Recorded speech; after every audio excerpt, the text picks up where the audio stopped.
हरे कृष्णा। आज का हमारा सत्संग भगवद गीता के दूसरे अध्याय का 26वां 27-28 जो भी आगे जाएगा श्लोक भगवान अर्जुन से कह रहे हैं, कृष्ण भगवान, यदि तुम सोचते हो कि आत्मा सदा जन्म लेता है और मरता है, तो भी हे महाभाव, तुम्हारे शोक करने का कोई कारण नहीं।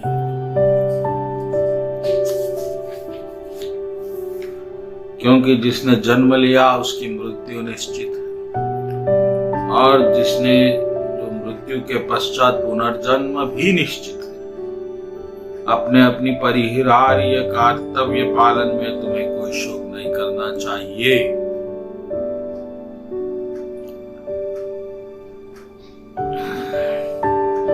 सारे जीव प्रारंभ में अव्यक्त रहते हैं, मध्यावस्था में व्यक्त होते हैं, विनष्ट होने पर पुनः अव्यक्त होते हैं।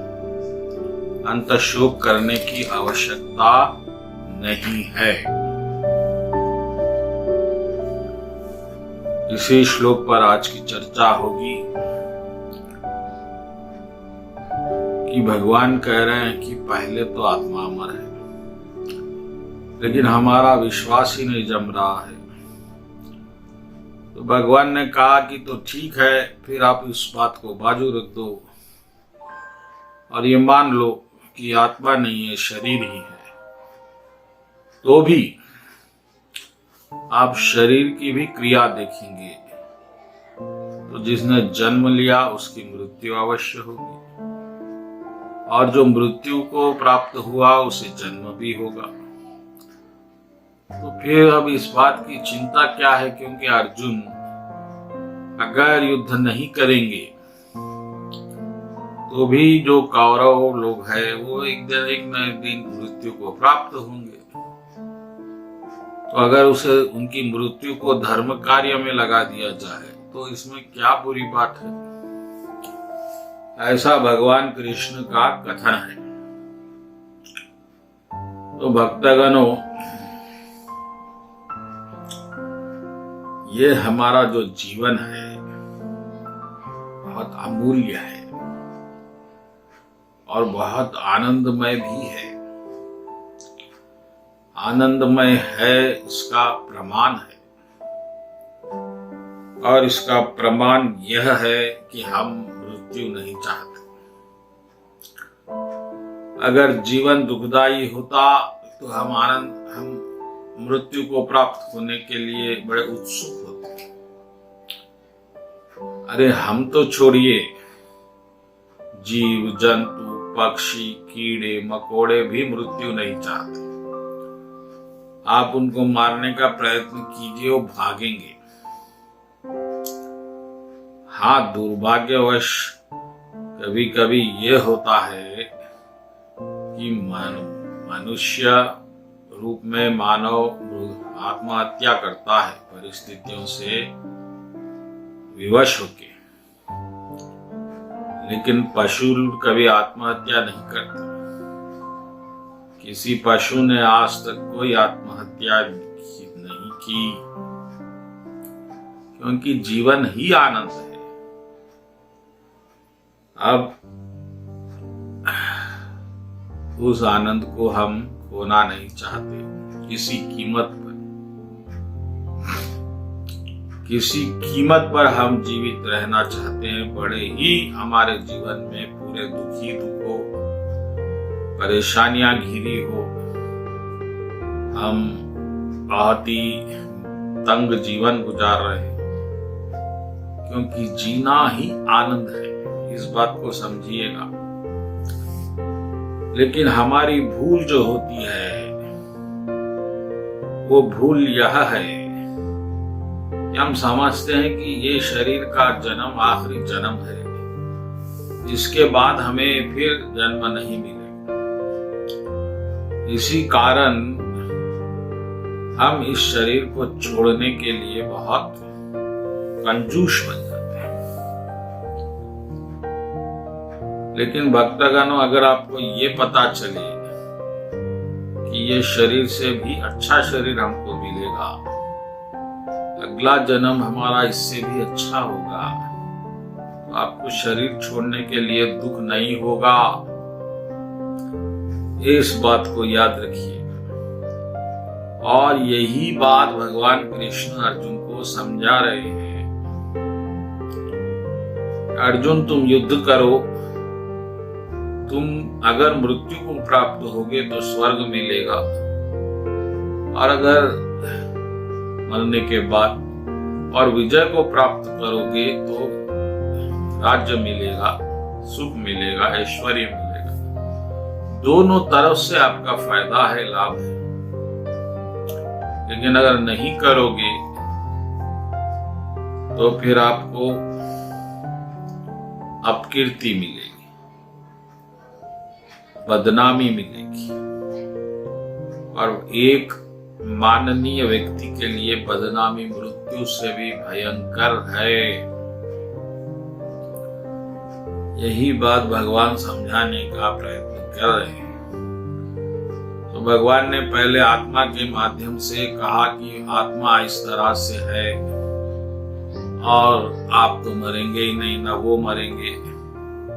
फिर भी अर्जुन संतुष्ट नहीं हुए, तो उन्होंने कहा ठीक है, अभी आत्मा का तर्क छोड़ो, चलो समझो कि शरीर ही है, तो भी वो मृत्यु को प्राप्त होगा ना।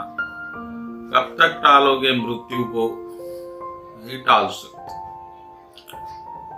इसीलिए अगर एक धर्म के लिए युद्ध कर रहे हो तो ये तो बड़ा भाग्य है आपका, धर्म मिल गया आपको बैठे बैठे।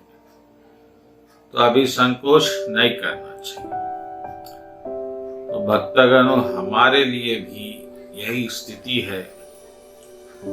हम भी एक युद्ध की स्थिति में है, लेकिन हमारा युद्ध जो है वो बाहर का नहीं है, भीतर का है। हम आत्मा है, शाश्वत हैं, अमर हैं, अचल हैं, दिव्य है, सनातन है, लेकिन फिर भी शरीर में फंस गए हैं, तो हमको कुछ भी व्यतीत नहीं हो रहा है और वो आनंद हम नहीं ले पा रहे हैं। यही हमारा युद्ध है। जो हमारा सहज आनंद है, वास्तविक आनंद है, उससे हम वंचित है, और उसी आनंद को वापस लेना और इस शरीर रूपी वासना के शत्रु को मिटा देके अपने आत्मा को खोज लेके उसमें स्थित होना ही हमारा युद्ध है। और हम इस युद्ध में लगे हुए हैं। और युद्ध में लड़ने के लिए हमको शरीर के मोह को हटाना है। जो हम शरीर से जुड़ गए हैं कि ये शरीर हम है, हमारा है, यह बहुत भयंकर मोह है। आप ना शरीर है, ना शरीर हमारा है, ना हम शरीर है। ये शरीर प्रकृति का है, प्रकृति भगवान की है, तो ये सब भगवान का है। इतनी सी बात हमको समझ में नहीं आती, क्योंकि शरीर को आत्मा पे फिट कर दिया गया है। हमको ऐसा लग रहा है कि हम ही शरीर है, और यह बात के कंफ्यूजन में हम खुद को भी मारने से डर रहे हैं, दूसरों को भी मारने से डर रहे हैं, क्योंकि हम ये समझते हैं कि शरीर गया तो हम गए। लेकिन भगवान ऐसा नहीं समझते, क्योंकि भगवान सब कुछ देख रहे हैं, देख सकते हैं भूत भविष्य वर्तमान, और उनको शरीर तो एक वस्त्र की भांति दिख रहा है। पुराना हुआ, फट गया, बदल दिया, नया पहन लिया, तो इसमें शोक करने की क्या बात है? कि आपको पुराना शरीर, पुराना वस्त्र त्यागते हुए दुख होता है, अभी उल्टा हर्ष होता है कि नए वस्त्र आ रहे हैं। तो ये सब अज्ञान है। ज्ञान यही है कि आत्मा का शरीर से संबंध नहीं है, आत्मा चेतना स्वरूप है और शरीर को भी चेतना दे रही है। इसमें संदेह नहीं है। लेकिन चेतना देने मात्र से हम शरीर नहीं होते। जिस तरह टीवी बिजली, करंट जो है टीवी को बिजली देता है, तो वो बिजली टीवी नहीं हो जाता। उसका काम उतना है, वही बस वहां तक ठीक है। इसी तरह हमारा शुद्ध शांति स्वरूप, हमारा जो चित्त है, हमारी आत्मा है, वह शरीर से अलग है, भिन्न है, और हम शरीर नहीं है। और शरीर के मरने पे भी आत्मा नहीं मरेगी। यह बात को याद रखना है। इसीलिए भगवान कह रहे हैं कि शोक मत करो, लड़ो और मेरे लिए लड़ो। तुम्हारा क्या स्वार्थ है उसको छोड़ो, मैं करा रहा हूं ऐसा करो, तो कोई पाप आप भी नहीं लगेगा और अंत में तुम अपने स्वरूप में स्थित भी हो जाओगे, आत्मा का अनुभव करोगे। बोलो कृष्ण कन्हैया लाल जी की जय।